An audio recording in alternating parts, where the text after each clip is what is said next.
Donc, je veux remercier Paul, Jackie, de m'inviter pour la deuxième fois, deux fois en 2 semaines, donc c'est vrai que c'est pas mal, c'était 2 semaines un peu marathon. Je ne sais pas si tout le monde était là la semaine dernière, donc juste une toute petite présentation, un peu plus courte que la semaine dernière. Donc, je suis passionné d'histoire, pas du tout historien, je n'ai aucune étude en histoire. Comme je dis toujours, j'ai eu la chance de connaître ma grand-mère pendant très longtemps, puisqu'elle est décédée à 107 ans. Et à l'âge de 4 ans, donc j'ai beaucoup été chez ma grand-mère, j'ai beaucoup vécu là-bas. Et ça m'a permis de connaître une époque que je dirais toujours dorée, sans télé, sans rien, où on prenait le temps de discuter, où j'ai rencontré beaucoup d'anciens combattants, beaucoup de personnes qui ont connu la Première, la Deuxième Guerre et puis d'autres événements, et qui m'ont transmis énormément de témoignages. Alors la libération, quand je vais vous parler de la libération, je ne vais pas rentrer dans des techniques pas possibles, parce que moi personnellement, je m'intéresse beaucoup à l'humain. Je ne vais pas chercher le régiment, la finesse du régiment, ces choses-là, mais je parle du parcours des gens, de ce qu'ils ont vécu, d'où ils viennent, ce qu'ils sont devenus, ce qui s'est passé, et je préfère rentrer un peu dans ça. Alors, contrairement à ce que j'avais présenté la semaine dernière sur l'évasion de Ballersdorf, on avait une grande histoire avec 2 histoires. Donc, l'histoire de l'évasion, et les deux autres histoires, c'était l'histoire des jeunes qui se sont fait fusiller et l'histoire de René Grenenberger qui a réussi à s'évader et s'en sortir. Aujourd'hui, dans la libération, c'est différent. On a une grande histoire, c'est la libération du Sungo, mais dans cette grande histoire, il y a tout plein de petites histoires. Donc, j'ai mis longtemps à le comprendre, à construire ce puzzle, parce que c'est pas facile. Quand on va voir des anciens combattants, quand on va voir les gens qui ont vécu, chacun vous raconte son histoire. Au bout d'un moment, on dit, mais attends, tu me parles de quoi là? Et c'est vraiment très compliqué, quoi.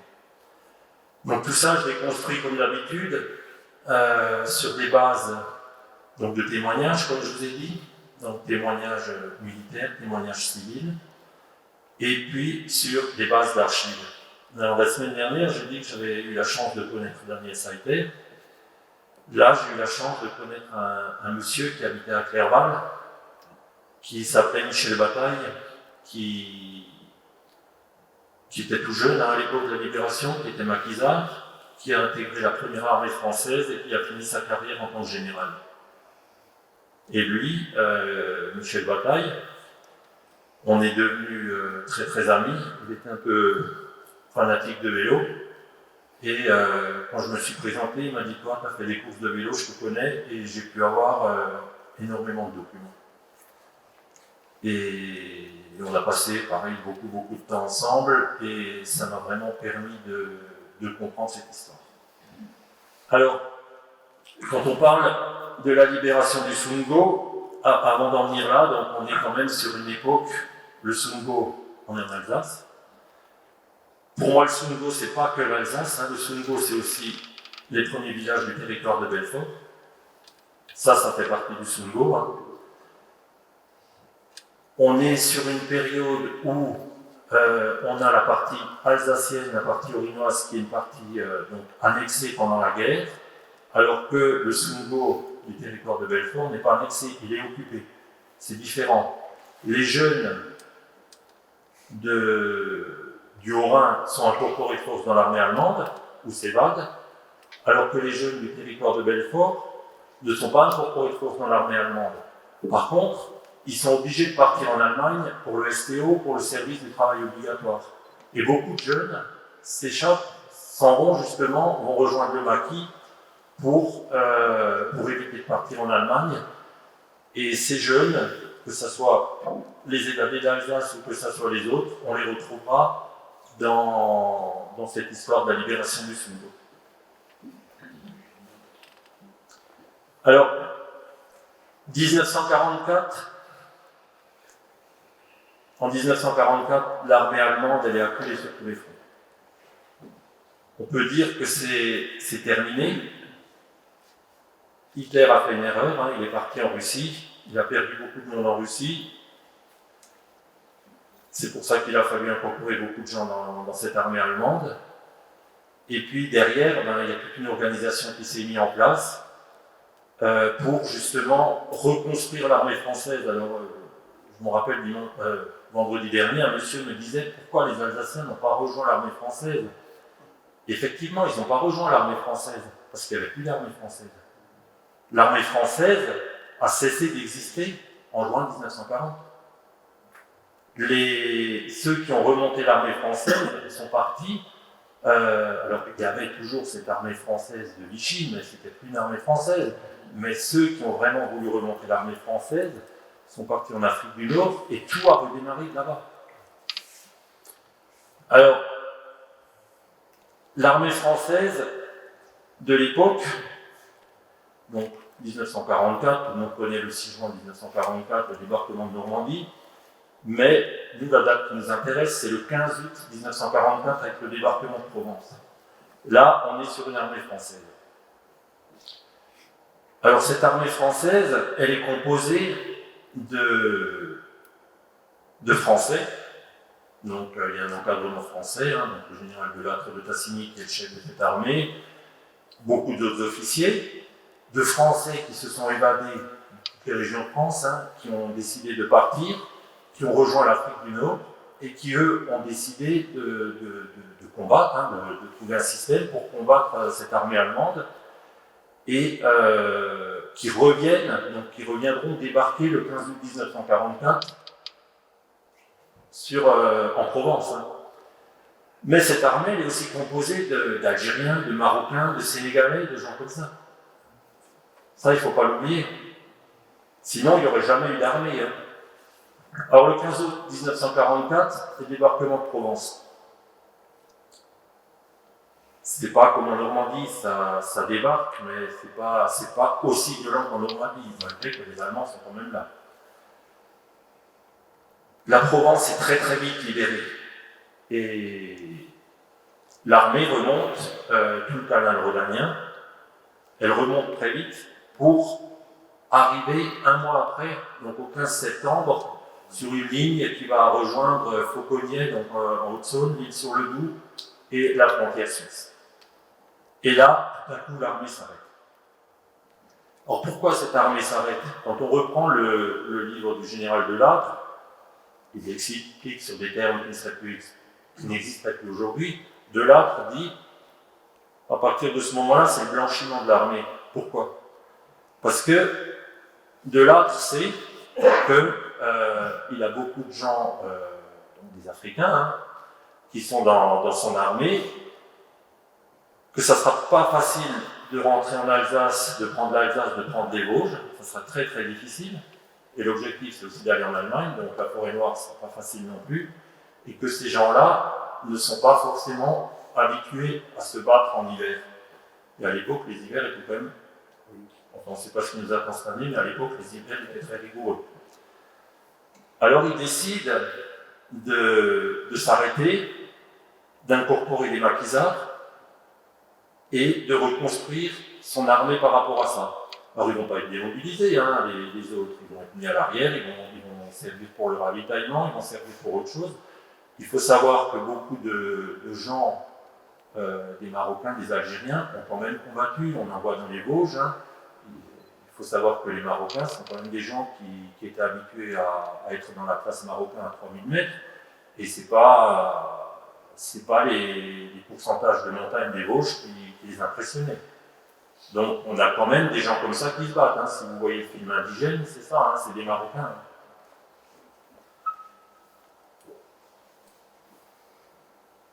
Alors, c'est qui ces maquisards? Alors les maquisards, c'est des jeunes qui, à un moment donné, ont décidé de se révolter, qui ont rejoint les maquis, donc le maquis du Lomont, le maquis, plein de maquis en France, et qui suivent cette armée française. On peut comparer ça en allant un siècle plus en avant, quand on dit, voilà, Napoléon est revenu de l'île d'Elbe, il a remonté la route Napoléon, tous les gens l'ont suivi, et puis il a refait une armée en arrière de temps, c'était la même chose. Tous les maquisards voulaient vraiment combattre l'allemand. Alors ils avaient déjà fait un travail, hein, c'était pas non plus le maquisard, c'était pas non plus le jeune qui allait là-bas et puis qui prenait un fusil, et puis alors il y en a eu hein, qui ont tiré sur le premier Allemand venu, il y en a eu, et ça c'était très dangereux. Mais les vrais maquis étaient des maquis organisés. Il y avait des maquis qui étaient là pour faire du sabotage, donc du sabotage de chemin de fer. Il y a des maquis qui étaient là. Le but, c'était de taquiner l'armée allemande. Et tout ça, c'est des gens, il y a eu des instructeurs, il y a eu des gens qui ont été parachutés de Londres, qui étaient là pour instruire les maquisards. Donc c'était pas non plus des gens qui venaient, qui savaient pas tenir un fusil, hein, il y en avait, mais la plupart étaient quand même, ils avaient eu une certaine instruction militaire. Et de là, on va encore les former. Donc tous ces gens-là rentrent dans la première armée, et là, il y a à un moment donné, alors ça on le retrouve bien sûr pas ici en Alsace, mais on le retrouve beaucoup sur la Franche-Comté, il y a eu énormément de représailles. Parce qu'il n'y a rien de plus dangereux qu'une armée en déroute. Donc l'armée allemande qui se sent menacée d'un côté par une armée de lâtres qui remonte le Rhône, d'un autre côté par des groupes de maquisards qu'eux appellent des terroristes, hein, c'est ce qu'on discutait avec Christophe Lischmecher, hein, c'est des terroristes hein, pour les Allemands, puisque c'est des gens qui étaient contre leur régime. Donc là, il y a beaucoup de représailles. Si vous allez par exemple sur un village comme Étaumont en Haute-Saône, je ne sais plus, mais il y a une trentaine d'hommes qui ont été fusillés. On retrouve dans plein de villages du territoire de Belfort, on retrouve la stèle des fusillés, des choses comme ça. Donc dès qu'ils tombaient, il y avait des représailles. Or l'armée continue à se former, et puis arrive mi-novembre. Mi-novembre, donc l'armée se retrouve à Mèche, et ce jour-là, il y a Winston Churchill qui vient inspecter l'armée française, avec toutes les autorités de l'époque, et puis il dit à De Lattre, il neige, vous n'allez pas faire attaquer ces garçons par ce temps-là. Et De Lattre dit non, on se hors de question, on ne va pas les faire attaquer, et le lendemain, l'offensive démarre. Le 18 novembre, la première armée française atteint Delle, libère Delle. Le 19 novembre, elle arrive en Alsace. Alors, donc ça c'est le portrait du général De Lattre de Tassigny, dont je vous en ai parlé, hein, c'est lui justement le chef de cette première armée française. Ici, on voit, donc dans le bas, vous voyez, hein, Saint-Tropez, Saint-Raphaël. À Saint-Raphaël, il y a un très beau monument au bord de la plage qui montre le débarquement de Provence. Et là, vous voyez le parcours de cette première armée, vous voyez qui monte. Une partie va sur Lyon, il y en a qui vont sur Dijon, Langres, Besançon. Tout ce secteur est déjà libéré. Et là, le trait que vous voyez en pointillé en haut, c'est la partie qui est déjà libérée au 15 septembre. Donc il faut penser qu'entre le 15 septembre et le 19 novembre, l'entrée en Alsace, il y a 2 mois qui vont se passer. Et 2 mois, c'est long. C'est très long, surtout avec des Allemands qui sont très nerveux. Mais quand ils ont débattu en Provence, les Allemands, il y a eu des combats. Il y a eu des combats, mais ça a été très vite. Il y a eu des combats, mais ça a été très vite. Ils attendaient pas. Ça reculait tout le monde. S'il vous plaît, ça représentait combien d'hommes? La première armée. Voilà, il faudrait que je recherche dans les archives, mais c'est énorme. Hein, c'est énorme. La première armée, je ne sais pas, Noël, vous avez une idée? Je ne sais pas remettre des visions. Mais c'était très très très gros. Hein. Il y a eu des filets, il y a un qui est parti sur De là, c'était là. Leclerc, lui, il est passé par des Vosges. Mais c'était pas la même chose. Leclerc a libéré Paris. Leclerc a libéré Paris et puis ensuite il est. Parce que on est en Provence. Non. Non. Leclerc, non, il a débarqué en Normandie à Lutavitch. Ouais. Il n'y a que de là, il n'y a que l'armée de là qui a débarqué en Provence. Et la course, elle a été aussi libérée. Ouais, ça peut être dans la même époque. D'abord, il y a eu des combattants en Italie, hein, donc les casinos et toutes ces choses-là. Et puis ensuite, ils sont mis en Provence. Mais c'était énorme, hein, quand même. Hein. Alors voilà, je vous parle des représailles. Donc cette photo, la semaine dernière, je montrais des photos qui n'étaient pas de la région pour imager. Celle-là, elle est de la région. Ça, c'est Adèle. Donc là, on voit les Allemands qui ont arrêté des jeunes partisans, maquisards, terroristes, comme on veut bien les appeler. Et donc vous voyez, ils sont à genoux, les mains derrière la tête, et puis on ne sait pas ce qui va se passer avec eux. Ou on le vit. Quand on parle, voilà, de cette armée, donc vous voyez, d'un côté il y a les maquisards, donc ça c'est une photo, dans le Doubs, c'est le groupe Tito. Donc c'était même des gens que j'ai rencontrés, hein, Roger Biemenot, qui est décédé il y a déjà quelques années, qui m'avait raconté comment ils avaient rejoint le maquis. Et eux ont intégré le RICM, Régiment d'infanterie coloniale du Maroc. C'est pour ça que beaucoup de régiments portent ces noms-là, hein, puisqu'ils ont été reformés là-bas. Et puis en bas, ben, vous voyez des... Voilà.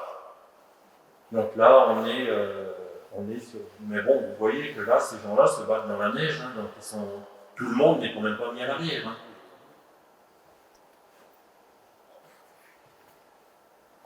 Alors, d'elle. Donc tout va très très vite, hein, puisque l'offensive est lancée le 14 novembre, il fait froid. Et donc la première armée, les premiers régiments donc, du RICM libèrent Delle le 18 novembre, et ils arrivent sur une... donc vous voyez en rouge, la ligne en rouge, on voit donc... vous avez la frontière suisse-Fête-Rousse. Ensuite, il y a Courtelvan, Suat-Chavanat. Donc ça, c'est le secteur où s'arrête la première armée française au soir du 18 novembre, donc avant l'offensive d'Alsace. Il y a eu des petites anecdotes aussi, hein, puisque bon, les hommes arrivent à Courtelvan, c'est à 5 km de l'Alsace. Hein. Donc les hommes ils arrivent là-bas, il y a des patrouilles ici qui sont organisées, mais en face d'eux, il y a encore des patrouilles d'Allemands qui surveillent tout ça. Hein. Et il y a eu des accrochages, hein. Il y a eu quelques accrochages dans la nuit, dans les bois du secteur. Donc là, on voit une image de cette première armée française qui arrive, là on est encore dans le territoire de Belfort. Vous voyez l'état de la route. Il pleuvait, il faisait froid, tout était détrempé. Hein.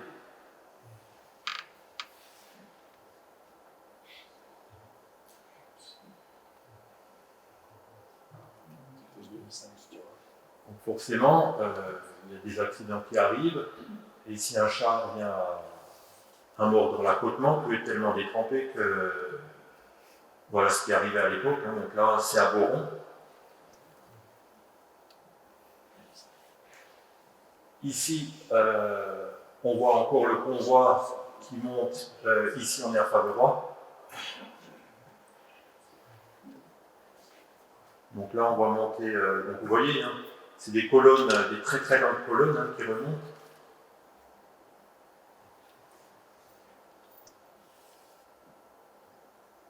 Alors, par contre, les Allemands ne sont pas décidés à laisser rentrer les Français en Alsace.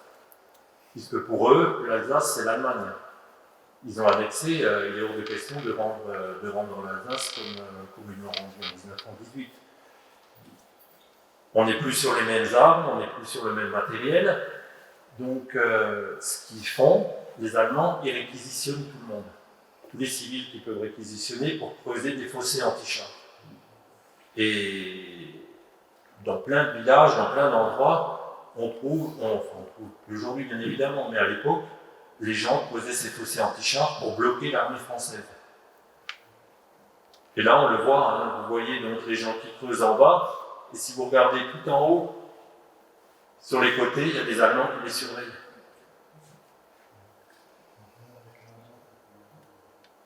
Il avait creusé. Ouais. C'est quoi, c'est la RAD qui avait des marchands à Patrice qui faisaient ça? Oui, ils ont réquisitionné. Ouais. Voilà. Parce que le danger, c'était les champs. Le danger, c'était les champs.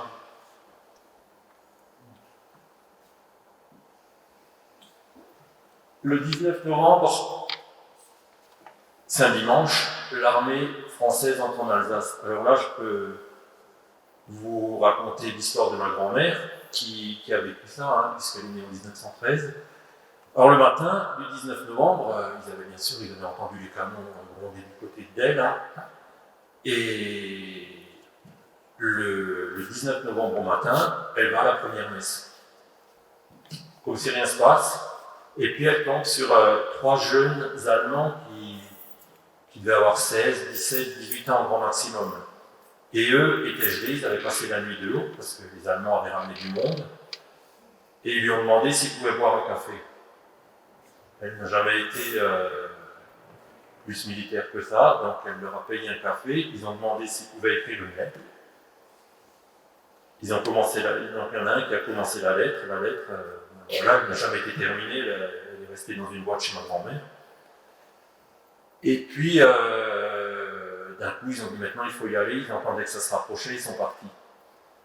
Il y a eu les combats de Seppois, et l'après-midi, donc ça c'était le matin, très tôt, et l'après-midi, aux mêmes places, il y avait des officiers d'armée française qui étaient assis, qui venaient boire leur premier kirsch en Alsace. Donc c'est fou, quoi. Alors, l'entrée en Alsace, elle se passe sur plusieurs fronts. Alors on voit ici la route qui va de Réchézy à Fétrouze. Là, il y a une entrée qui se fait. Ensuite, il y a la fameuse patte d'oie, une qui va sur Seppois et une qui va sur Überstrasse. Donc il y a des régiments qui rentrent partout. Alors sur Fétrouze, ça se passe bien, les soldats rentrent, il n'y a pas de combat à Fétrouze. Forcément, pourquoi? Parce que Fétrouze est près de la frontière suisse, donc c'est pas évident, quoi. C'est pas évident d'armer, de tirer à cet endroit-là. Donc ils vont un peu plus loin, il y a quand même des Allemands qui les attendent vers le pont du Moulin de la Largue, et là il y a un char qui se fait abattre, un char français. Donc là il y a quand même eu des choses. Le jeune qui tenait le bazooka, il devait avoir 16-17 ans aussi. Seppois, il y a plus de monde, donc les Allemands les attendent, il y a une bataille qui se passe. Il y a un char qui rentre à Seppois, le char il est touché. Il y a 3 victimes à Seppois, 3 victimes françaises, il y a plusieurs victimes allemandes. À Überstrasse, pareil, il y a aussi un mort au niveau du cimetière d'Überstrasse. Mais c'est pas possible d'aller plus loin, du moins pas sur Überstrasse. Et puis bon, Fétrouze, là, il n'y a pas de problème. Hein. Là, les soldats descendent sur Murnach et continuent. Et Seppois, une fois que Seppois est libéré, au courant de l'après-midi, les chars du RICM continuent sur Ilsbach, où il y a aussi un char qui se fait abattre. Et puis après, ça coince aussi. Hein. Alors, juste pour ici on voit la borne 0, donc ça c'est la route entre, aujourd'hui il y a le monument du Diable Rouge qui se tiendrait à peu près où je suis. Donc ça c'est direction de l'Alsace, c'est la forêt qui va sur Seppois, de Réchézy à Seppois. Donc là on voit comme c'était à l'époque. L'Alsace, ce secteur de l'Alsace n'a pas été négligé par les Allemands. Hein. Il faut savoir que Himmler en personne était venu à Guebwiller et avait organisé une défense. C'était pas un côté qu'ils ont négligé.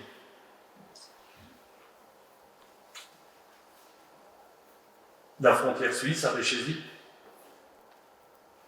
Donc ici, on est sur la route de Richézy en allant sur Berne-Vézin. Des soldats français rencontrent les gardes frontières suisses. Donc là, pareil, vous voyez les barbelés là de côté. La Suisse était protégée, hein, la Suisse était gardée. Alors on dit toujours, la Suisse n'a pas eu de guerre, la Suisse n'a pas... Que ce soit pendant la Première ou la Deuxième Guerre mondiale, les hommes ont été mobilisés comme en France, en Suisse. Les hommes ont toujours été mobilisés dans l'armée. Ils avaient un objectif, c'était empêcher à ce qu'on tout entrer dans leur pays, simplement. Donc les hommes étaient mobilisés, on se retrouvait sur les mêmes problèmes derrière, les fermes, il fallait que ça tourne. Donc il y avait les femmes qui étaient là, il y avait beaucoup de réfugiés qui étaient partis en Suisse, qui aidaient au travail des fermes pendant la guerre.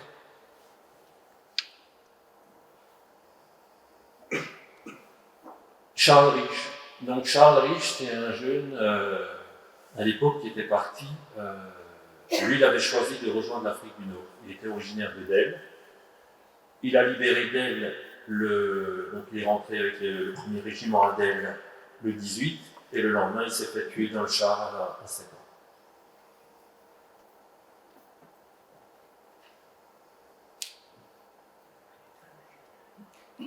Ici, on voit le village. Donc ici, on est... si on se remet un peu plus de côté, là, c'est l'entrée de la place de Sépois. Donc on voit que les combats ont quand même été violents. Il faut savoir que le régiment qui a combattu à Sépois, donc le RICM, pour beaucoup de ces soldats, comme il me le disait, pour eux c'était le baptême du feu, c'était leur première bataille. La plupart étaient issus d'un groupe de maquisards, du groupe Tito, qui était dans le loup.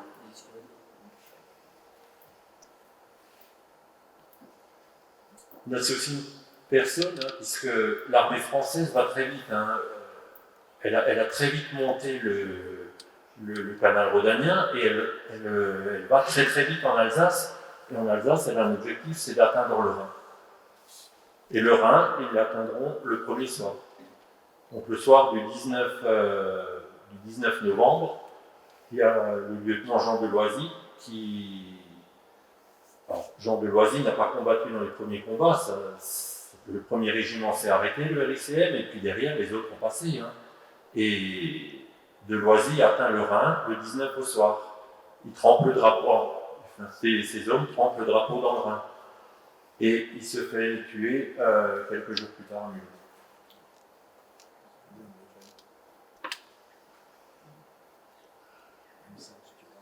Alors il y a des villages qui ont plus ou moins souffert. Alors là, on n'est pas encore dedans, mais là on voit des chars, parce que bon, je pense que c'est intéressant de montrer ces chars. Les chars français les Français ont été équipés par des chars américains, Sherman ou des chars légers. Hein. Il y a eu beaucoup de morts dans ces chars aussi, hein, parce que... Mais ça, c'était vraiment le char français de l'époque. C'était un char qui était très rapide et qui se déplaçait très vite. Un Sherman. C'est un M5 Stuart. Oui.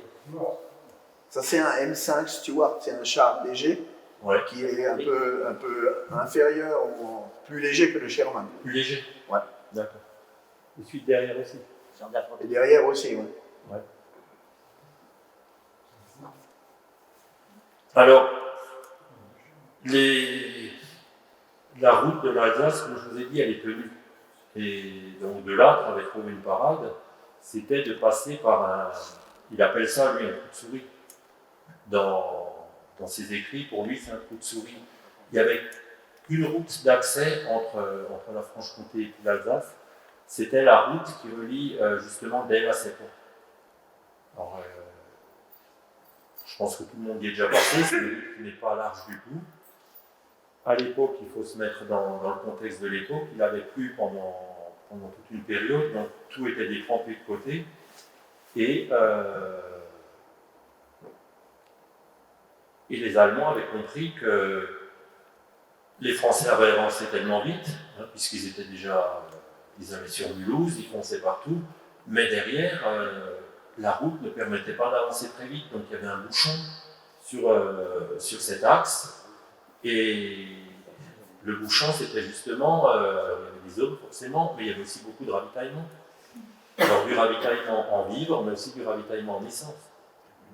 Et si les Allemands parvenaient à couper la route qui relie justement Courtellement à Seppois, pour eux c'était fait, les Français ils se seraient épuisés tout seuls, hein, puisqu'ils n'auraient plus combattre, ils n'avaient plus rien. Alors, ils sont partis, les Allemands sont partis d'Almarie, et ils ont remonté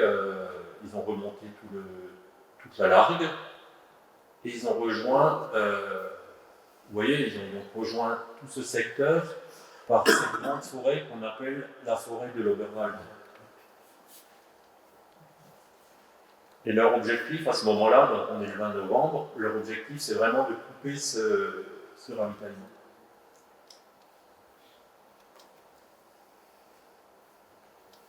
Là on voit des soldats allemands.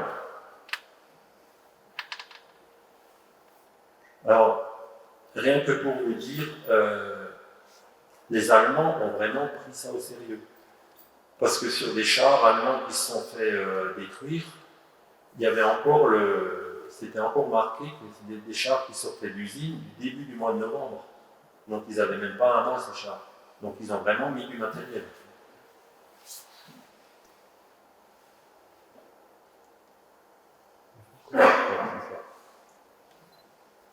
Donc là c'est le parcours d'un sous-lieutenant allemand. C'est assez intéressant aussi parce qu'on voit un peu, vous voyez d'où c'est toutes les routes qu'il prend, hein. Donc vous voyez là on voit par exemple la Retzuler, au Bourg-Nord, Retzuler, vous voyez, il monte là. Il vient sur le puits, vous voyez, il vient dans le secteur là. Dans un char? Non, il n'était pas en char. Lui, il a tout simplement retracé par après ce qu'il a. Sa compagnie, ce qu'elle a fait, quoi. Non, ils allaient beaucoup à pied et ils sont venus en char après, mais beaucoup sont venus à pied. Ouais. Alors, ce qui s'est passé, quand on n'est pas sur la Première Guerre mondiale, mais sur la Deuxième Guerre mondiale, il y a quand même beaucoup de civils qui sont dans les villages. Alors, quand il y a les combats, forcément le seul endroit pour se cacher à l'époque, c'était les caves. Et puis, donc, notamment le RICM avait ordre de ne pas lancer de grenades dans les caves, parce qu'il y avait des civils dedans. Après, il y a quand même eu des victimes civiles, hein, à Suard, ça en a eu, il y en a eu dans beaucoup de villages. Mais le lendemain, quand les Allemands reviennent, beaucoup de gens, qu'est-ce qu'ils font? Ils partent en Suisse. Ils sont accueillis en Suisse, donc il y a des gens de Fétrousse, de Seppois, de Friesen, de Réchézy, qui vont se réfugier à Berne-Vézin, à Bonfeuille. Et là, on voit comment ils arrivaient, donc, vraiment avec des poussettes, avec des remorques, avec un minimum de choses. Les Suisses les laissaient passer. Oui, là, les Suisses les ont accueillis, bien sûr. Après, les Suisses, il y avait quand même le général Guisan, qui était le général qui commandait l'armée suisse, qui était quand même très proche de Delatte. C'était quand même quelqu'un de... Ils auraient pu. Non, mais ils ont accepté les civils. Et le 21 novembre, là, c'est les gros combats. Donc là, ça se bat vraiment très fort. Les Allemands remontent, ils reprennent, donc on voit toujours pareil, hein, le fameux axe. Et là, on voit les Allemands qui reviennent, qui reprennent Suars, le puits, et qui coupent la route pour la première fois. Donc là, on a l'intersection, hein, Courtellement-Seppois, et Réchézy-le-Puy. C'est un endroit même très dangereux en voiture aujourd'hui. La croisée des routes, donc elle est occupée par les Allemands. On est le 21 novembre, donc Suars et le Puy étaient tenus quand même par le RICM, eux ils ont reculé sur Courtellement, et là, cette fois-ci, ça y est, c'est bloqué. le ravitaillement ne peut plus arriver. Là, on voit un char. Donc là, le char, il se trouve justement sur cette route-là. Alors bien sûr, les photos sont des photos qui ont été prises après la guerre, hein, parce que après la guerre, il y a quand même eu beaucoup de chars qui sont restés sur place, qui ont été cherchés par les ferrailleurs. Hein. Donc beaucoup de familles allaient se faire prendre en photo dedans. Alors là, il faut réagir très vite. Et l'armée française sait que devant, il risque de perdre beaucoup d'hommes. Donc ils disent qu'il faut reprendre à tout prix ce carrefour et sortir les Allemands. Et puis on a donc le lieutenant Allot. Le lieutenant Allot, c'est un lieutenant qui commandait un groupe de légionnaires qui a reçu l'ordre de dégager ce croisement. Et ça, donc lui, il appelle ça l'attaque au phare. Ils ont attaqué de nuit, donc ils se sont approchés avec des chars, avec les soldats cachés derrière, cachés dessus, un peu comme ils voulaient. Ils se sont rapprochés le plus près possible du carrefour, et arrivés là-bas, ils ont mis une batterie de phare en marche pour éblouir les Allemands, et de là, ça a attaqué dans tous les sens, et ils ont réussi à repousser les Allemands. Donc on voit, donc le matin, les Allemands tenaient ça, le soir, les Allemands se retrouvaient à Le Puy. Donc là, on a le premier dégagement de cette route qui se fait. Et le ravitaillement peut à nouveau passer. Alors, j'ai rencontré certains anciens combattants qui étaient dans le ravitaillement, et ils me disaient, c'était un couloir sécurisé. Ils m'ont dit, on voyait les Allemands, on les voyait dans les bois. Et les Allemands n'osaient pas non plus attaquer. Et eux passaient, mais toujours avec la peur d'un coup de fusil qui part.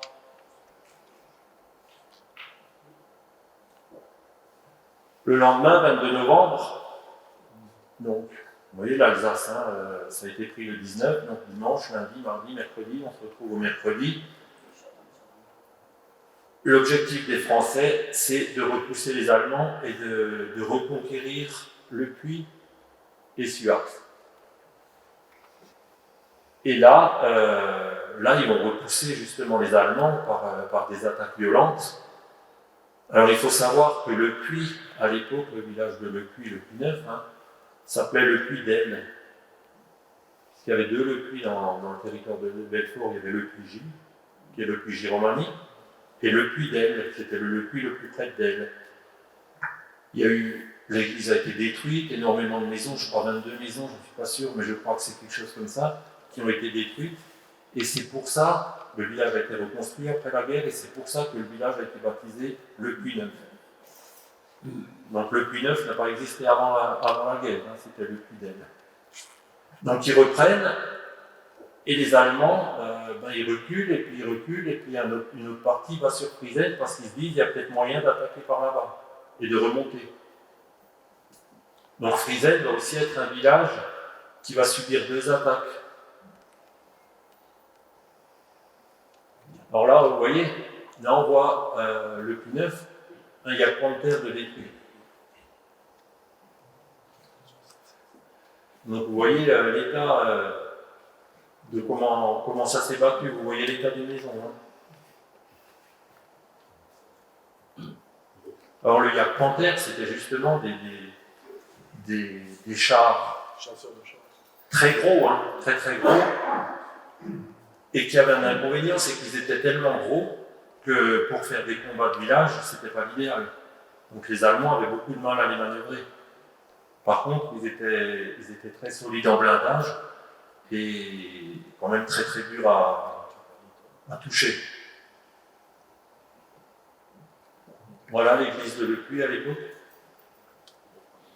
Donc quand vous pensez, la veille elle était entière, le lendemain après une bataille elle est comme ça.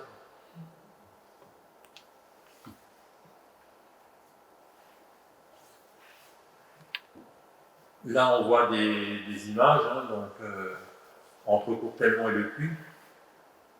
Donc forcément, hein, ça ne se bat pas sur la route, hein, ça passe, les soldats passaient dans les chemins, passaient partout.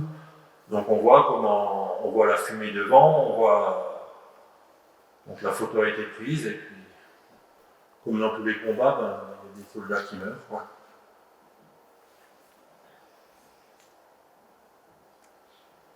Ça c'est l'église de Suax qui a aussi été détruite.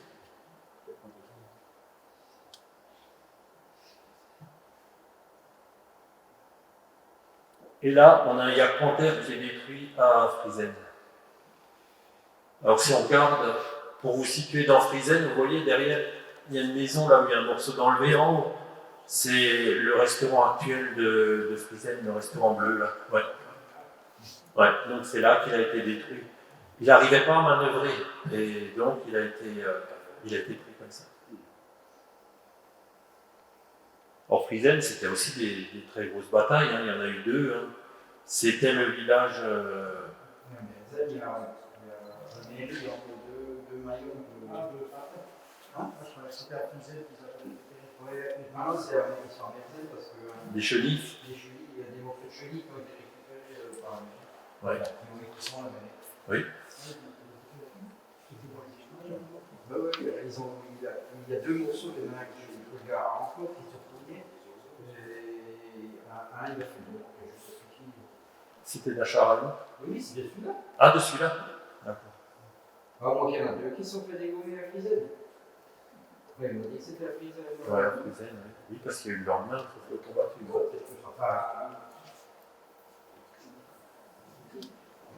Or, le 23 novembre, ben, les Français continuent à progresser dans un secteur. Ils reprennent Chavannes-les-Grands, Chavannes. Donc là, de ce côté-là, ça va déjà bien. Par contre, les Allemands, donc ils relancent une attaque sur Friesen, donc une attaque aussi violente que la veille, et ils coupent la route, qui, de nouveau, la fameuse route qui va de Courtellement à Seppois, mais ils vont encore plus loin parce qu'ils coupent la route qui va de Véchézy à Pétrouse. Alors là, il n'y a plus aucun moyen, vous voyez, puisque en rouge, c'est la barrière, quoi. Donc il n'y a plus aucun moyen de passer en Alsace. Là, on est sur la deuxième coupure de route allemande.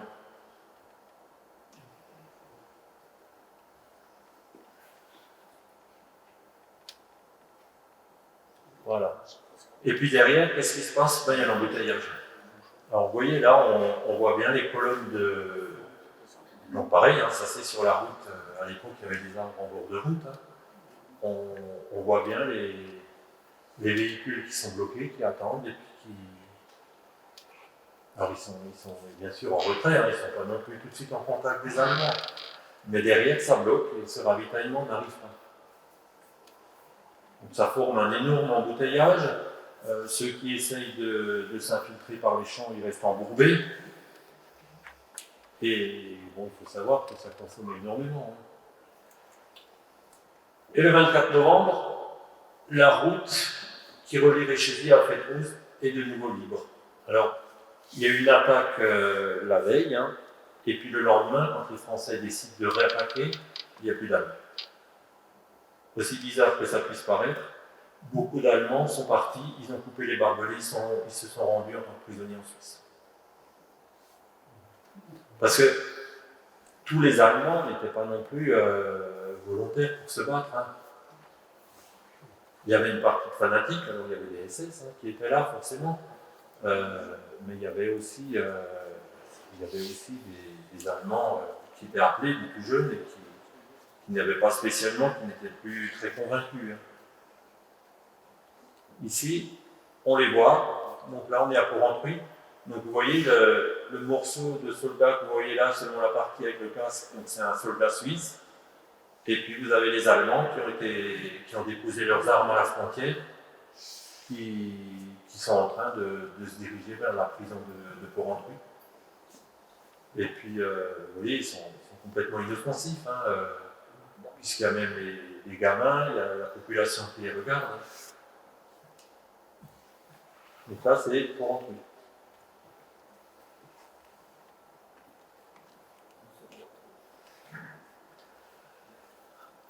La route a été coupée 2 fois, donc comme qui dit, le Sungo, on n'a pas parlé de l'autre village du Sungo parce que tous les villages autour se retrouvent quand même. Bon, Kirch est libéré le 21, il y a une tentative sur Valersdorf le 23, mais ça passe pas. Et puis, Val-Marie, Val-Schuller, tous les villages de ce côté-là ne sont pas libérés à ce moment-là, puisqu'il n'y a aucun moyen d'y rentrer, quoi. Valersdorf, juste, quand vous rentrez dans Valersdorf, il y a une stèle avec, donc, qui a été faite en mémoire d'un char, le char Duquesne, oui. Et autour, il y a justement la chenille du char qui ferme ce petit monument. Donc ça, c'est un char qui a été détruit le 23. Valersdorf a été très dur à prendre parce que les Allemands avaient des tireurs à l'église, et comme ils ont une église qui est très haute, c'était très très difficile à rentrer. Donc là, sur ce char, j'ai une petite anecdote. C'est donc un jeune de Valersdorf qui avait une exploitation, enfin vraiment une exploitation paysanne, Wiespool. Dans ce char, le chef de char était le fils d'un général.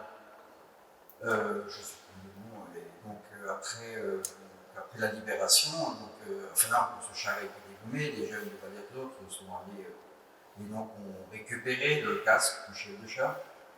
Et donc après, une fois qu'il était français, le général est venu, il a appris que ce jeune avait récupéré le casque du char, et donc il allait demander s'il pouvait restituer le casque de son fils. Et donc Wiespool leur a remis le casque, enfin plus trop, je pense, parce qu'il a dû donner autre chose. Ouais. Et donc ça c'est une anecdote qui a été faite en 2015 ou 2016, je ne me rappelle plus. Non, je crois que c'était 2016 quand ils sont venus visiter ma deuxième expo qu'on a fait l'agrandissement sur la Deuxième Guerre. Et donc c'est vachement émouvant parce que le gars il raconte ça, qui vit encore, hein, qui dit voilà, j'ai remis le casque. Oui, il y a eu beaucoup de. C'est vrai qu'aujourd'hui ils ne sont plus là, mais on a quand même connu une époque où, dans les années après le 50e anniversaire notamment, hein, quand ils ont commencé tous ces gens-là ont commencé à arriver en retraite, il y a quand même eu 20 ans où il y a eu un travail énorme de fait par ces anciens combattants qui revenaient sur les lieux, qui voulaient revoir les endroits. J'en ai vu qui allaient toquer dans des maisons. Ils allaient toquer à la porte des maisons. Oui, vous savez, j'étais là. Vous savez, c'est pas tout à nous, la maison a été vendue. Mais ils recherchaient des gens. Il y a eu un travail énorme de recherche qui a été fait. Là, c'était vraiment 20 années dorées où on pouvait vraiment récolter beaucoup de choses de ces gens-là. Alors, le 25, on est sur une journée, on ne va pas dire de trêve, hein, parce qu'il n'y a pas de trêve, hein, mais sur une journée où, comme je dis, la grande bagarre se prépare. Mais il y a quand même des choses qui arrivent dans la guerre, hein, et puis il n'y a pas que les soldats, hein, il y a aussi les civils. Alors là, il y avait, donc on voit les filles qui sont là, il y en a 3 d'entre elles qui ont été tuées à Überstrasse. Alors c'était une famille qui avait été hébergée parce que trop près, située trop dangereusement, ils avaient été hébergés chez une autre famille, et puis un obus qui a explosé. Les 3 filles, c'était un petit peu à la débrouille, hein, les 3 filles étaient dans le même lit, et puis il y a un obus qui a éclaté à côté, qui a traversé les murs à l'époque, hein, qui étaient des murs en torchis. Et les 3 filles sont décédées, leurs tombes sont encore au cimetière d'Überstrasse. Il y a eu des victimes, donc Pierre Martin, on ne le voit plus non plus tellement, qui est originaire de Suartz. Pierre Martin était dans la cave, il a eu son père et sa sœur qui sont décédés sous ses yeux pendant les combats de la Libération. Il y a eu une victime à Friesen dans la cave, il y a eu des victimes, forcément il y a eu des victimes civiles. Donc là, on retrouve les soldats, hein, l'offensive se prépare, la fameuse offensive du 26 novembre, qui sera la plus terrible, hein, ce sera la journée la plus terrible. Ces points ont été libérés en quelques heures, tous les autres combats se sont faits. en livrant quelques heures de combat, c'est terrible. Mais le 26, c'est vraiment la pire des journées. Alors, les Français, le 26, ils ont la chance d'avoir Belfort qui a été libéré et d'avoir des renforts qui reviennent. Et là, ça va vraiment renforcer l'armée française qui va pouvoir mettre des régiments à disposition et des moyens, des autres moyens aussi plus mécaniques.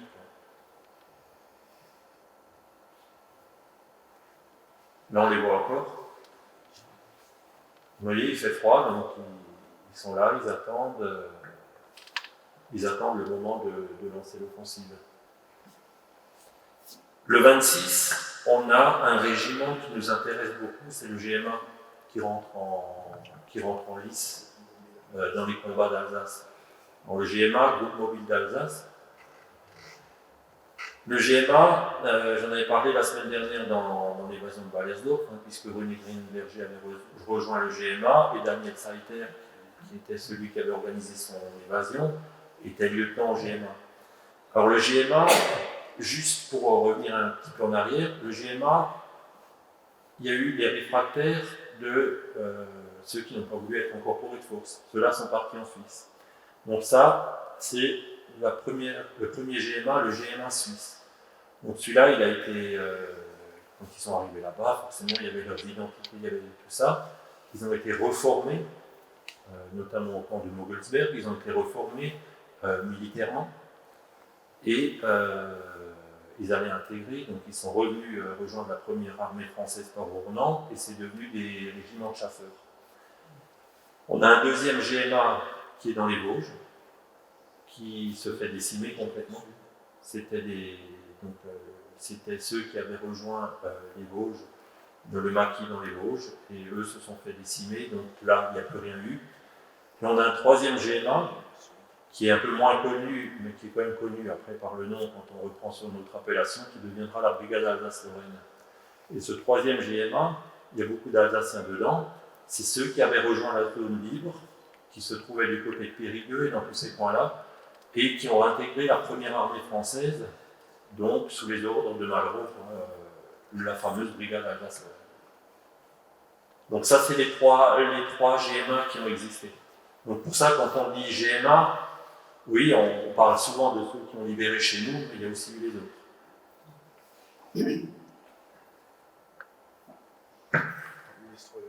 Attends, il y a eu Bergstrasse.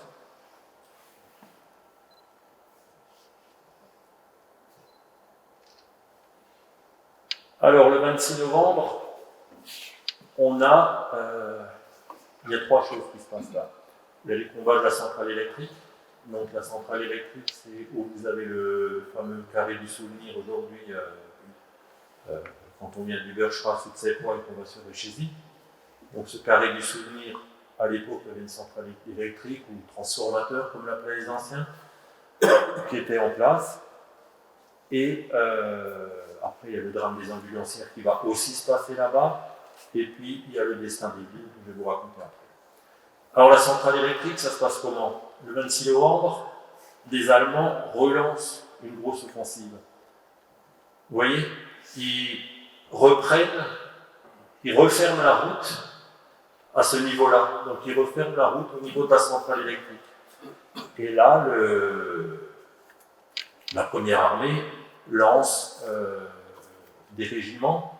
Donc il y a le 9e Zouave, il y a justement des chasseurs du GMA qui sont là-dedans, et puis il y a le fameux 15 de Colmar, le 152e régiment d'infanterie, qui a son monument là-bas. Et eux vont contre-attaquer là. Donc là, ça va être la journée la plus violente. Beaucoup de gens qui n'ont pas été en Suisse, qui sont restés dans leur cave, me disent qu'ils ont tremblé toute la journée, parce que ça paraît loin, c'est à 3 km de Seppois, c'est à 2 km du Bergstrasse, mais quand ça bombarde, c'est juste à côté, quoi. Alors vous voyez, la centrale électrique. Donc là, on revient, ça c'est la route qui tourne, qui va sur Seppois-le-Bas. Si on prend l'autre épingle, on va sur Bergstrasse. Et là, c'est le fameux carré du souvenir, donc il y avait le bâtiment à l'époque. C'était cette centrale électrique. Avant les combats, et en dessous, après les combats. Derrière la croix, l'ancienne croix du Diable Rouge, on a encore des pierres de fondation du mur de la centrale.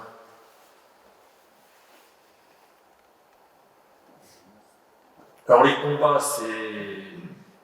Les Allemands prennent la route, les Français contre-attaquent, parce qu'il faut rouvrir la route. Et puis là, on a ce groupe d'ambulancières qui a pour ordre, donc qui est basé à Courtellement à l'époque, et qui a pour ordre de venir ramasser les blessés. Et donc on voit les véhicules sanitaires, vous voyez, donc les Allemands n'ont pas du tout respecté les ambulances, ils ne les ont pas respectées. C'était le capitaine Chenel qui s'est fait tuer, qui était le responsable, le chef de ces ambulancières, qui lui s'est fait tuer. Et puis, donc les filles, il y en a une qui c'était le sergent Rouquet, que je ne sais plus, qui a enlevé son casque et qui a montré aux Allemands qu'elle avait les cheveux longs, donc que c'était une femme. Et elle a montré bien la Croix-Rouge en disant stop, là vous n'avez plus le droit de tirer. Et donc ils les ont laissés emmener les brancards en arrière. C'est pour ça qu'il y a le monument à cet endroit.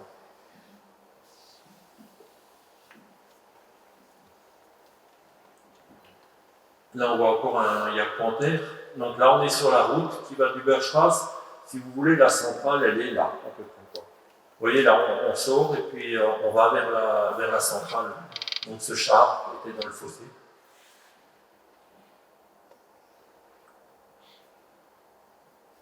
Alors tout ça, ça a été détruit par des ferrailleurs après la guerre, sinon ça serait dans le musée.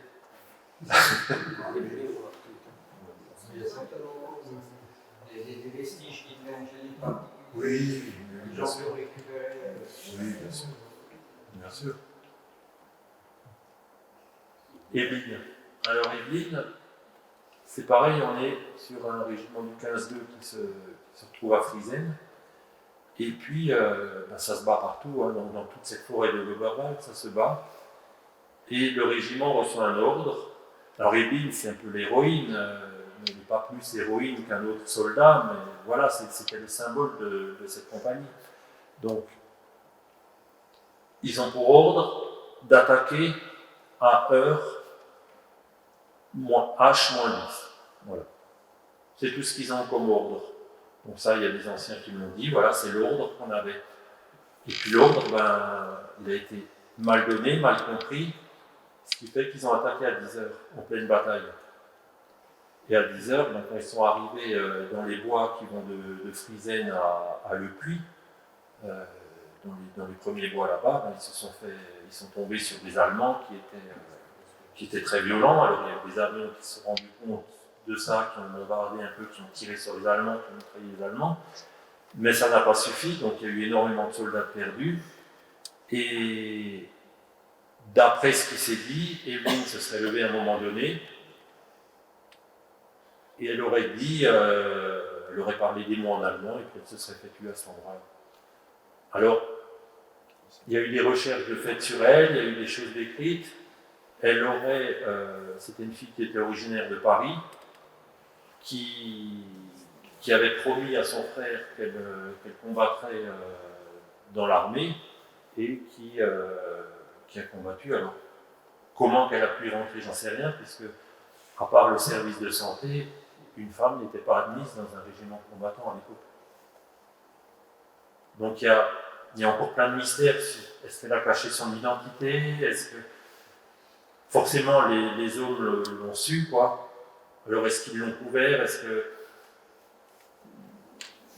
il y a eu des sous-entendus, mais il n'y a jamais eu quelque chose de dit. Alors il y a eu des choses qui ont été écrites, hein, qui sont très bien faites, mais des gens qui l'ont connu, personne n'a vraiment dit voilà, ça s'est passé comme ça ou comme ça. Il y a des choses, mais on ne sait pas. Enfin, il y a un monument qui est toujours en sa mémoire là-bas. Donc, quand on va entre Friesen et Le Puy-Neuf, il y a un petit chemin à un moment donné, et derrière, il y a le monument d'Yvelines à l'endroit où elle se serait fait tuer. Il faut savoir que son corps n'a jamais été retrouvé. Donc est-ce que les Allemands, est-ce qu'elle était seulement blessée, que les Allemands l'ont emmenée avec? Il y a toujours des interrogations dessus, l'histoire n'est pas bouclée à ce jour, quoi, malheureusement. Donc je vous parlais de la brigade Alsace-Lorraine. Alors la brigade Alsace-Lorraine, elle touche le secteur ici, le secteur de Danemark. Donc c'est le régiment, donc, on retrouve beaucoup de... Il y avait beaucoup de Barinois, il n'y avait pas beaucoup de Sungoviens dans la brigade Alsace-Lorraine, il y en avait, mais pas autant que dans le GMA suisse, hein, puisque le GMA suisse, c'était quand même tous les Sungoviens qui sont partis après la guerre, mais là on retrouve des gens de Strasbourg, on retrouve des gens d'un peu partout. Hein. Beaucoup de Sungoviens étaient incorporés aussi. Beaucoup étaient incorporés de force, oui, bien sûr. Oui. Ah oui, oui. Mais de ceux qui sont partis. Donc là, il y avait un peu... C'était plus large sur les Alsaciens qui étaient. Je me suis trompé. Voilà. Donc là, je vous montre le petit monument de Ballersdorf. Donc, alors bon, ça date pas de cette date-là, hein, c'était arrivé le 23. Le fameux Charles Duquesne, où on voit encore les chenilles. Hein. Il a été tiré par un 88. Et cette semaine, il y a un gars qui m'a téléphoné, qui m'a dit qu'il nous ferait un don. Jackie, prends le micro derrière toi, s'il te plaît. Donc cette semaine, j'ai eu un appel d'un gars de Ballersdorf qui habite un petit peu plus en haut, qui va faire un don d'un piquet d'arrimage du 88 qui est descendu sur Donc c'était le canon qui était beaucoup utilisé par les Allemands à l'époque. Ah oui, c'est vrai. Oui, oui. Ouais. C'est Ouais. Si quelqu'un veut le micro, je vais là-bas. Alors Ballersdorf est libéré pareil à la même date. Hein. Donc la route s'est dégagée définitivement entre Courtellon et puis l'Alsace, et Ballersdorf est libéré le 26. Alors Ballersdorf, ça n'a pas été facile non plus à libérer, hein, puisque d'après tout ce que j'ai pu lire, il y avait toujours ce grand problème de clocher. Et de clocher très haut et de tireurs qui étaient dans le clocher qui étaient très dangereux. Le 27, c'est Dannemarie qui est libéré. Donc là, je vous montre une photo d'André Malraux. Donc le 27, c'est Dannemarie. Hein. Donc Dannemarie, les Français viennent du côté de Ballersdorf. Hein. Et puis, ils se retrouvent en Dannemarie. Il faut savoir qu'il y avait des Allemands, mais il y avait aussi des Russes blancs. Ouais, la fameuse armée Blasov. Donc les Russes blancs, beaucoup de ces gens-là ont fait partie de l'armée allemande. Hein. C'est pas les plus tendres. Donc c'était des Russes qui étaient contre le régime de Staline, hein, qui étaient encore des tsaristes, hein, tout simplement. Alors là, tout va très vite. Hein, Dannemarie est libérée, tous les villages autour se libèrent les uns après les autres. Hein. Et puis le 27, le Sungo est libéré. Donc, on peut dire que des combats, la libération du Sungo, on peut dire qu'elle a débuté vraiment le 18 novembre avec l'arrivée des Français à Delle et qu'elle s'arrête le 27 novembre. Ça, c'est vraiment la grosse partie de libération du Sungo. Ça a duré 9 jours. Mais bon, c'était 9 jours intenses. Il n'y a pas eu de combat pendant toute la Deuxième Guerre mondiale dans le Sungo, contrairement à la Première. Il n'y a pas eu de combat pendant la Deuxième. Il y a eu bien sûr plein d'événements qui se sont passés, qui ont été dramatiques. Hein. Mais les vrais combats de la libération, ça s'est passé sur 9 jours. Mais 9 jours très violents. Alors il y a quand même des villages comme Suars, comme Le Puy-Neuf surtout, comme Friesen, qui ont énormément été détruits. Je vais revoir. Le 26 aussi, la version de Oui. Tous ces villages-là ont été libérés à ce moment-là. Parce qu'avant, c'était impossible de les atteindre parce que cette route bloquait tout. Non, c'est pas par Dannemarie ou Ballersdorf, c'est par Alpich. par Altkirch. Ouais. La Deuxième Guerre a laissé plus de traces que... Alors, je m'exprime peut-être mal. La Première Guerre a été très, très violente, mais il n'y a pas eu beaucoup de cérémonies du souvenir après. Alors, il y a eu un monument qui a été construit et qui malheureusement est dans un état catastrophique entre Seppois et Moslargues. Il y a eu des petites choses comme ça, il y a eu le monument du caporal Peugeot, bien évidemment, mais il n'y a pas eu le même souvenir qui s'est fait qu'à la Deuxième Guerre mondiale. Alors est-ce que c'est l'époque qui l'a voulu? Est-ce que c'est la violence de la Première Guerre qui l'a voulu? Je ne sais pas, là, c'est des spécialistes comme Noël qui pourraient me répondre. Il y avait beaucoup moins de moyens. Il y avait beaucoup moins de moyens aussi. Il y avait beaucoup moins de moyens après la Première Guerre mondiale. Oui, c'est ça, comme dit Noël, il y avait beaucoup moins de moyens. Donc, et puis après la Première Guerre mondiale, il y avait quand même des villages de détruits, donc il fallait reconstruire.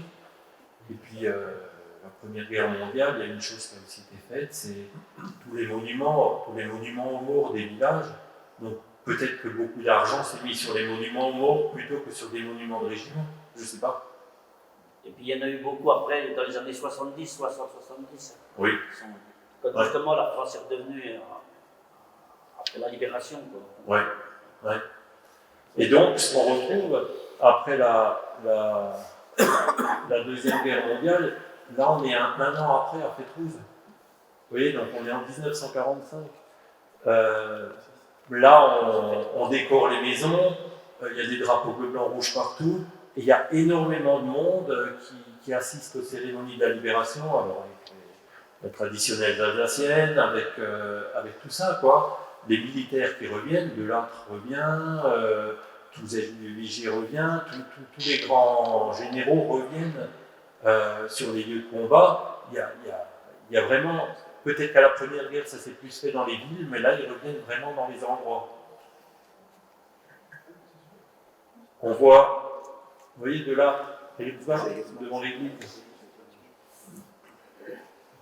On les revoit toujours revenir. Et puis, on construit des monuments.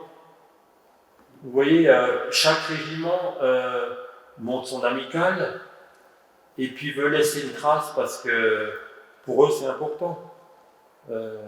Souvent, quand on allait dans des manifestations d'anciens combattants des fêtes de la libération, souvent, j'entendais les généraux qui disaient dans les discours « Tant qu'il en restera un, notre histoire sera racontée ». C'était jusqu'au dernier, on est là, on a combattu, mais aujourd'hui on est toujours vivant, et jusqu'au dernier de nous, il faudra que tout soit conservé. Alors aujourd'hui, malheureusement, il n'y en a plus beaucoup, et heureusement, il y a encore des gens qui continuent à respecter ce souvenir, quoi. Alors le monument du RICM, l'Empereur de Marine, ça, parce que voilà, c'était le premier combat, pour eux c'était important, ce combat de Seppois. Alors, pareil, il y a une polémique, quel village a été libéré en premier, Seppois, Fétrouze, Überstrasse, je ne peux pas vous le dire, j'en sais rien. Les régiments sont rentrés dans les trois villages, personne ne peut revendiquer ça. Tout le monde n'avait peut-être pas sa montre de réveil pareil, on n'était pas dans une épreuve sportive, ça n'a pas d'importance d'ailleurs. Ils sont rentrés, ils sont venus, ils ont libéré, et puis voilà, ils ont mis un symbole. Alors voilà, Seppois a été pris parce qu'il y a eu plus de combats. Le GMA a voulu aussi mettre son régiment à Seppois, son monument à Seppois, parce qu'il y a eu des combats, parce que voilà. Là, on est sur le fameux carré du souvenir. Vous savez, je vous avais montré la fameuse centrale électrique qui était là. Donc là, il y a toujours une pierre derrière.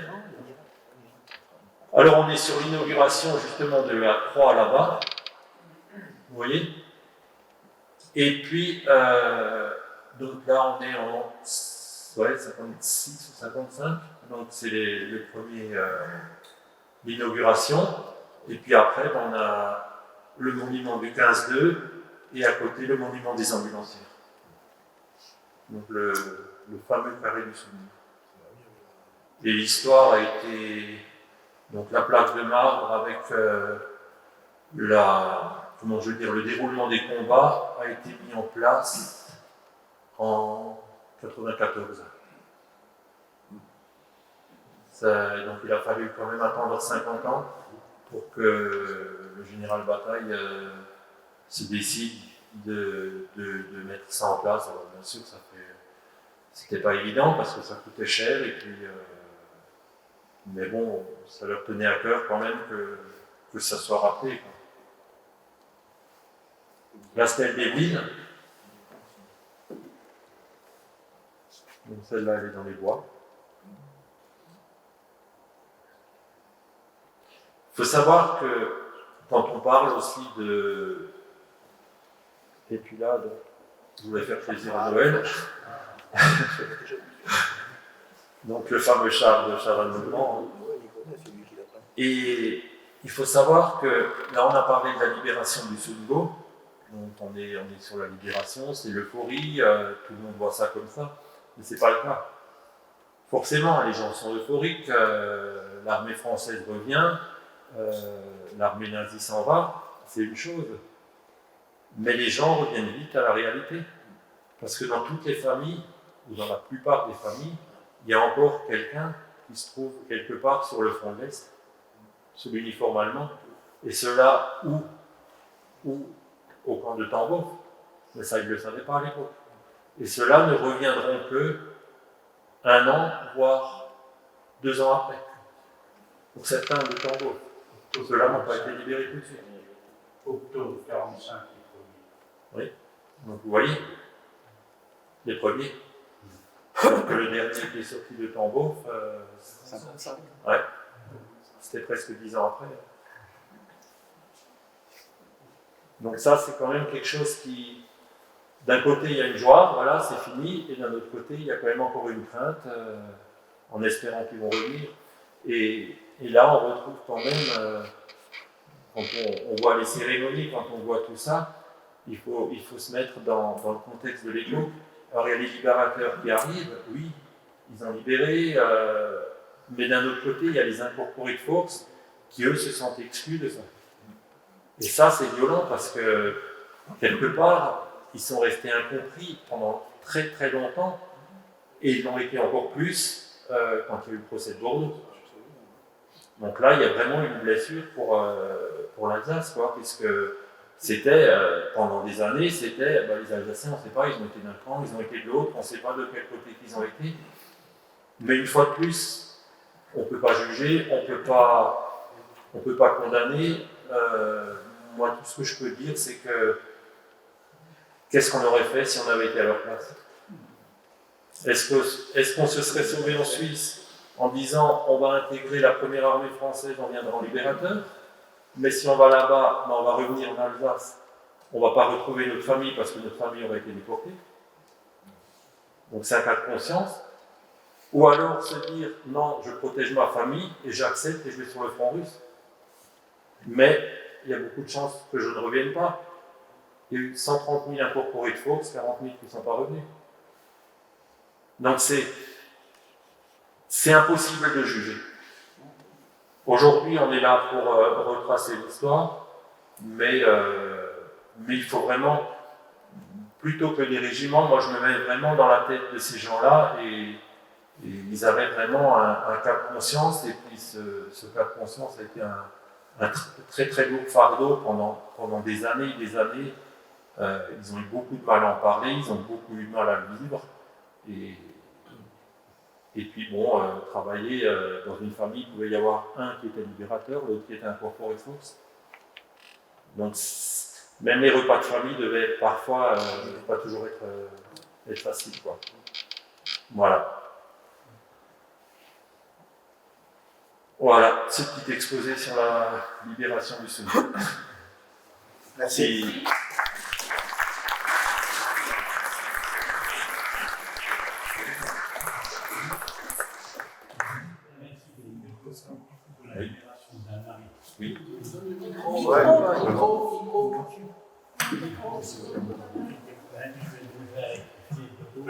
Pour la libération de il y a le Charpentin que vous avez montré qui est dans la vallée de la Largue. Avant de foncer dans la vallée de la Largue, il était à l'entrée de Dannemarie et a tiré sur 2 chars français qui étaient placés près de l'écluse là au niveau de Wolfosburg. D'accord. Alors quel jour c'était ça? Comment? C'était quel jour ça alors? Alors là, quel jour c'était? Ouais. J'avais 5 ans. Hein. Oui. Et puis ce char-là, paraît-il, était donc placé à l'entrée de Dannemarie. Il a tiré sur ces 2 chars, il les a donc allumés et il est monté donc dans la vallée de la Largue. Et c'est le char que vous avez montré. Ouais. C'était celui-là? Ben, je pense, oui. Ouais. Parce qu'on en a parlé. D'accord. D'accord.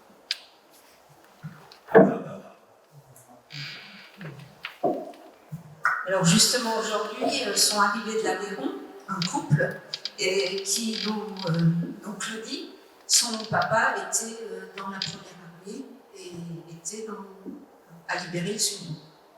D'accord. Je ne sais pas si elle peut dire quelques mots, puisque son papa avait raconté. Bon, il est arrivé jusqu'au Rhin, oui. etc. Il était montant le long du Rhin, puisqu'on ne pouvait pas traverser. Oui. Et donc, il connaissait encore un certain nombre de villages, Petit Lambeau. Je lui laisse la parole juste rapidement. Oui, que dire, enfin, c'est une vraie question, mais disons que j'ai souvenir avoir un peu parlé avec mon père. Donc, c'était engagé à l'âge de 18 ans dans un maquis. En Aveyron, ça s'appelait le maquis Jean-Pierre. Et après, bien plus tard, ils ont été envoyés avec sa compagnie. Là, c'était Rhin et Danube, si ça me parle. Donc, pour aller rejoindre la première armée française et plus précisément passer le Rhin.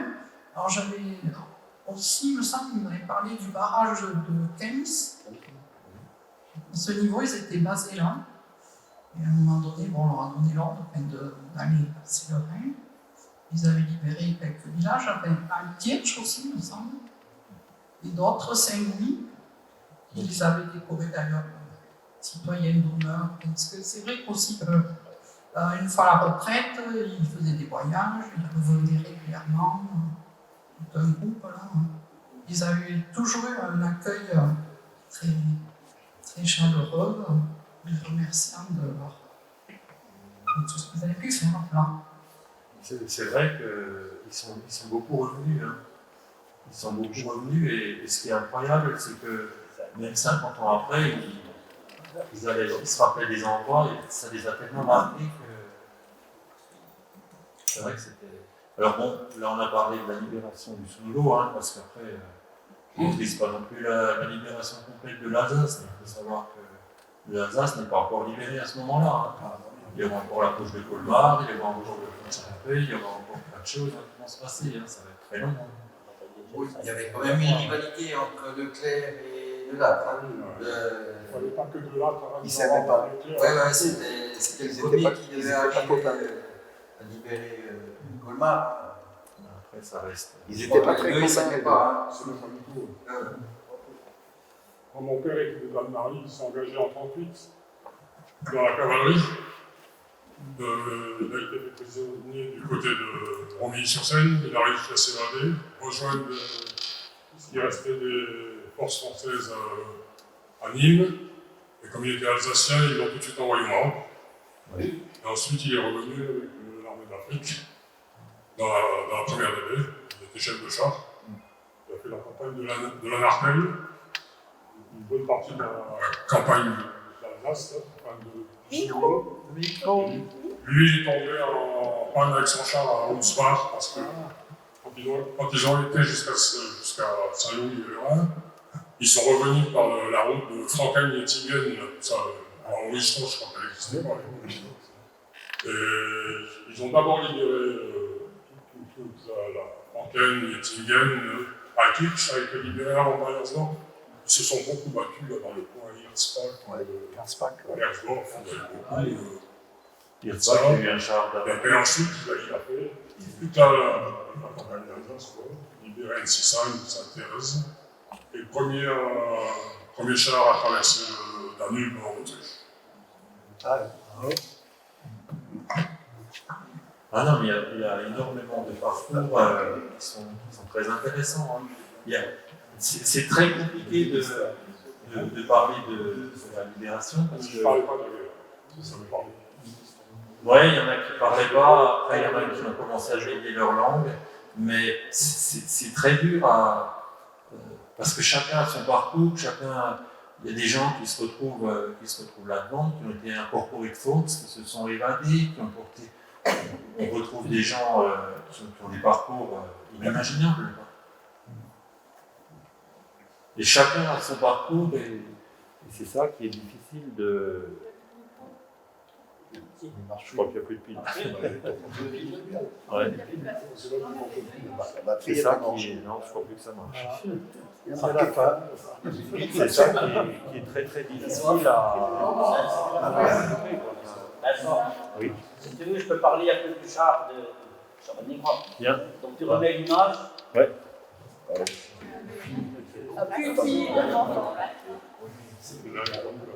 Non, on n'a pas fait. Si vous voulez bien, je vais un peu vous parler du char Foch, de Chaban-Négrand, parce que c'est mon village. Je m'en suis occupé pendant un certain temps, donc je connais bien l'histoire. Donc déjà, il représente, c'est un mémorial qui représente 50 chars abattus sur un rayon de 50 km. C'est déjà important. Et en plus, pourquoi il est là? Parce qu'il s'est passé un drame à Chaban-Négrand. C'est ça. Les Français, quand on est parti de Chaban-Négrand, on pensait arriver tout de suite sur l'Alsace, prendre rapidement, mais là, les stratèges allemands, ils avaient fait un piège. Il faut savoir que, comme nous a dit Vincent, il n'y avait plus énormément, tout était détrempé. Donc on était obligé de passer sur la route. Les Allemands le savaient. Ils avaient bien aidé, et c'était aussi des stratèges, ils avaient déjà de l'expérience. Donc ce qu'ils avaient fait, il y avait un pont à Manille. Sur ce pont, ils l'avaient déjà miné. En plus, ils avaient positionné un canon 88. Le canon 88, c'est le plus puissant des canons allemands. La vitesse initiale de sortie, c'est 1200 mètres secondes. On tire à 1000 mètres. À 1000 mètres, l'obus fait 8 kg. À 1200 mètres secondes, il vous perce comme une boîte de conserve. Donc les Allemands, ils étaient positionnés avec leur canon, bien camouflés, bien entendu, et le long de la rivière, ils avaient mis toutes des mitrailleuses bien cachées. Quand les Français sont arrivés, moi j'ai le témoignage du chef de ça, le seul qui a survécu du char Foch. Tous les autres ont péri, brûlés. Ils ont eu des circonstances épouvantables. Et c'est le chef de char qui a pu me raconter l'histoire. C'est pour ça que quand on a mis le char en place, moi j'ai bien écouté, j'ai bien noté, parce qu'après il y a plein d'histoires qui se racontent. Donc là c'est vraiment un témoignage irréfutable. Si vous allez sur le char Foch, moi j'ai fait l'historique où j'ai mis mon bien qu'il n'y ait pas de contestation. Parce que des fois, oui, mais ça ne s'est pas passé comme ça, moi j'étais là. Donc le chef, moi j'ai ce que le chef de char m'a raconté. Et il se souvenait comme si c'était hier. Parce que quand on a mis le char en position, on l'avait invité. Il se rappelait comme si c'était hier. Il pleurait. C'était qui? Frabier. Le char Frabier. D'ailleurs, il a même fini colonel, avec une jambe arrachée. Donc le drame, et c'est lui qui m'a bien raconté comment eux, ils opéraient. Quand une colonne de chars part, il y a le premier qui part, le deuxième qui passe, le chef de char, c'était Frabier. Il part en troisième position. Donc le premier char arrive, la côte de Chavannes, c'est un monticule, on monte et ça descend. Les Allemands ne tapent pas le premier char, ils tapent le troisième. Ils savent qu'il y a chef de char. Ils savent qu'ils vont bloquer la route. Le premier obus qu'ils envoient, ils l'envoient dans la chenille. Tac, on bloque le char. Mais instantanément, Rabier, c'est les paroles de Rabier lui-même. Il me dit, on prend le premier obus, on sait que l'autre y suit. Il faut le temps de recharger, de viser, et ça part. Le pilote qui est déjà bien informé, lui, il va manœuvrer son char. Et heureusement, en manœuvrant, il va se trouver sur le bas-côté. Donc il se met sur le bas-côté, il est déjà un peu coincé. Mais c'est pour pouvoir dégager les autres devant. Parce qu'après, les deux autres chars devant, on va être tirés aussi. Donc il y en a un qui va flamber, l'autre va pas se tirer quand même, parce qu'il doit plus dégager. Comme le canon est en position basse, le deuxième obus arrive, il pèse, parce que les Allemands, ils savent très bien le point faible. Parce qu'un obus anti-char, c'est la vitesse et la précision. On doit tirer vraiment en plein dedans. Donc le point faible d'un Sherman, les Allemands le connaissent, c'est ici. La partie horizontale. Et là, le deuxième obus arrive, il rentre instantanément dans le mitrailleur. Le mitrailleur, il n'a pas souffert, il a pris l'obus à travers, plat, fini. L'obus rentre à l'intérieur, mais comme le chef de char rhabillé, il est au-dessus, vous regardez, l'obus, quand il explose, lui, il est éjecté. Mais il laisse sa jambe. C'est ça qui va le sauver. Les autres qui sont dans la tourelle, ils sont fichus. Mais par contre, le pilote, lui, le char brûle. Et il ne peut pas ouvrir la trappe puisque le canon est dessus. Il ne peut pas enlever ce dessous parce qu'il est sur le. Et il va périr brûlé, vivant. Donc les cris, le colonel les entendait encore. Et les deux autres chars, il y en a, je expliquais, il y en a qui a été détruit, l'autre a pu repartir. Mais vous voyez un peu le. Et moi, après, j'ai cherché, parce qu'il y a un chat qui s'appelle le renard, ils sont tous un nom. Et le cheval de renard, je le retrouve à Kaysersberg. Mais pendant longtemps, je me disais, mais comment ça se fait? Il faut savoir que quand un chat, même s'il est détruit, qu'il n'est pas brûlé, on le reconstitue, on le refait. Oui. Tant qu'il n'a pas brûlé, s'il a brûlé, c'est fini, on ne peut plus le refaire. Voilà, pour le char de Chamonix-Grand. Donc, résultat de l'opération, toute l'infanterie qui est autour va se faire mitrailler, et on a quand même 27 tués dans cette journée-là. Le soir, on reste devant Chamonix-Grand. Après, c'est vrai qu'il y a certainement eu des imprudences, parce qu'il y a plus de reconnaissance, une chose comme ça. Mais on en jugeait, parce que les chars ne pouvaient pas passer sur les terrains. Ils ont essayé de passer, ils s'en mouvaient tous. C'était tellement détrempé. Ça, c'est l'histoire de Chamonix-Grand. C'est pour ça. Voilà.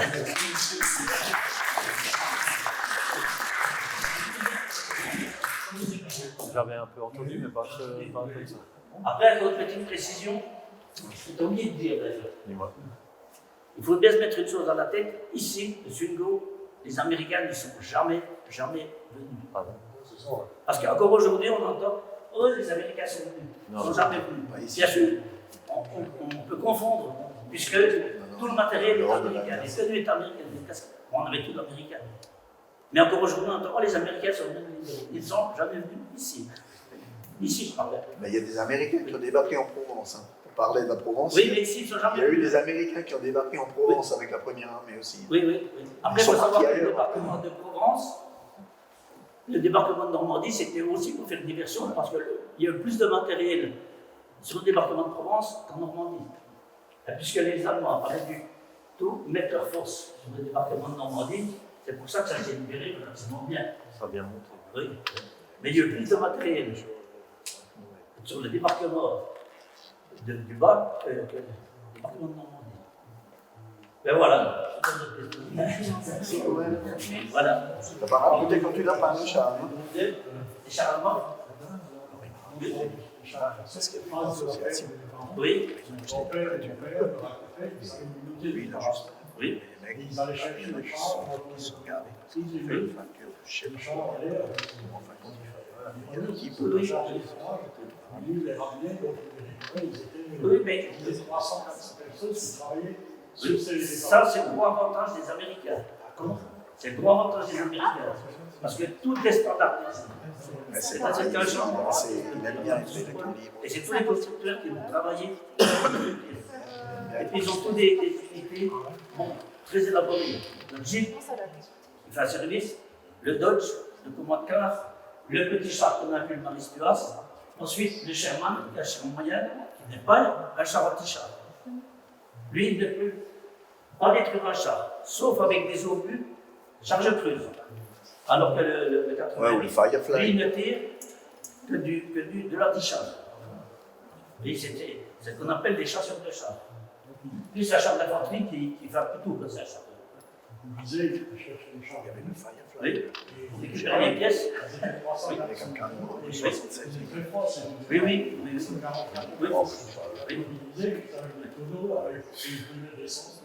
Oui. Oui, oui, ça ne comptait pas. Ouais.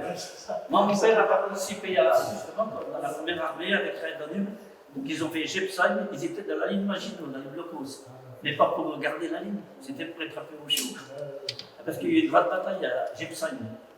Ils ont parlé, oui. Puis après, ils ont monté le Rhin. Oui, ça ne m'était pas cher. Des fois, ils disaient pour remplir un briquet, alors qu'avant en France, en 1940, ils n'avaient rien. Mais oui, parce que les Américains, c'était l'abondance. C'était l'abondance. C'est aussi pour ça que les chars allemands étaient très bons. Mais pendant qu'ils en sortaient là, les Américains en sortaient mieux. Mais oui, parce que le char Sherman, c'est un des plus mauvais. C'est un des plus mauvais. Il était très vulnérable, ce char. Mais il y en avait tellement. Il n'y en avait plus de Il était équipé de la radio, comme avantage, et la tourelle électrique. Les Sherman, il y en a plus de 60 000 qui ont été construits, oui. Alors que le Tigre, le fameux Tigre allemand, il y en a eu 1350 il y en avait construits. très peu. Et le Tigre royal, le Königstigre, il y en a eu à peu près 500 de construits. Oui. Donc il y avait, comment on peut rigoler un peu, il y avait la Deutsche Qualität, elle était là, mais c'était un char qui avait les inconvénients de ses avantages. Oui, puis ils étaient en retard. Donc c'est comment pour les Russes, c'était la quantité qui a pris le dessus sur la qualité à terme. Mais le char Sherman qu'on voit là, c'est le canon de 75, donc un infanterie. Et quand les Américains sont arrivés sur le théâtre européen et qu'ils ont été confrontés aux chars allemands qui ont été équipés de canons de 75 ou de 76 mm canons longs haute vélocité et le 88 du Tigre, donc rapidement ils se sont dit il faut qu'on se mette nos trucs. Et après ils ont fait le Firefly avec un canon long de 76 mm haute vélocité et qui pouvait à une certaine distance tenir la dragée haute au Tigre allemand. À cette année-là, il n'y avait que le destroyer avec son 77 qui pouvait lutter contre un. Mais c'est vrai que c'était pas symboliquement, c'est le char de la libération. Oui. Techniquement, il était bien, mais c'était loin d'être la panacée. Non, il était beaucoup trop vulnérable. Et puis ça. Normalement, il y a beaucoup trop en pointe. Un obus ricochet. D'ailleurs, on va parler de Rabier, de cette survivance. Quand on a mis ce char-là, c'est pas le vrai Foch. Non, parce que le Foch, il y a des historiens, on ne sait pas. Et après, on voit qu'il y a des flammes qui renforcent dehors. Et il m'a dit, si j'avais eu ça, mes gars seraient encore là. Ah oui, parce qu'après on s'est aperçu que c'était le point fixe. Donc, vous voyez, le char là, il est déjà activé de là. Il a déjà activé de là. C'est pour ça qu'on s'est mis comme ça. En attendant, c'est ça le pays de la vie. Parce que là, ça ne va plus comme ça. C'est la vitesse, c'est le problème. Moi, j'ai dit toujours des fois, c'est étonnant, puisque un obus de 88, il fait 8 kg. C'est ni plus ni moins qu'un enfant de pièce. 8 kg, vous arrêtez 35 kg. Paf! Vous faites un trou dedans. Comme une boîte de conserve. Ouais, c'est un char. C'est fou, ça. Et des fois, on dit c'est la vitesse que tu pas. Si, c'est la vitesse que tu. Voilà, merci bien. Non, on continue à applaudir.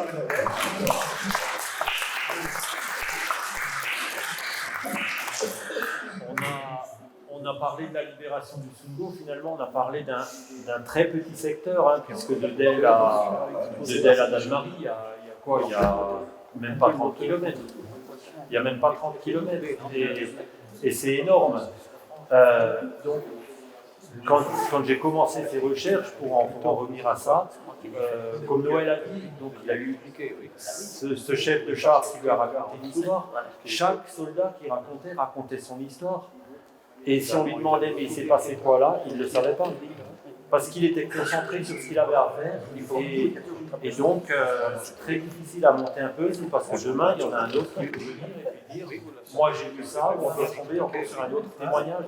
Et c'est ça le compliqué de cette histoire, parce qu'il y avait tellement de monde qui était dans cette bataille, et à tellement d'endroits à la fois, très très compliqué. Oui, c'est comme un peu. Voilà. Il y avait le moteur d'étoile aussi. Parce qu'au début, c'est... Oui. Mais la grosse bataille, elle est là. Voilà, donc on vous a laissé la tranche ouverte pour ceux qui veulent. Super, merci. Et merci d'être venus. Ouais, on va chercher. Pour ceux qui veulent voir, il faut passer.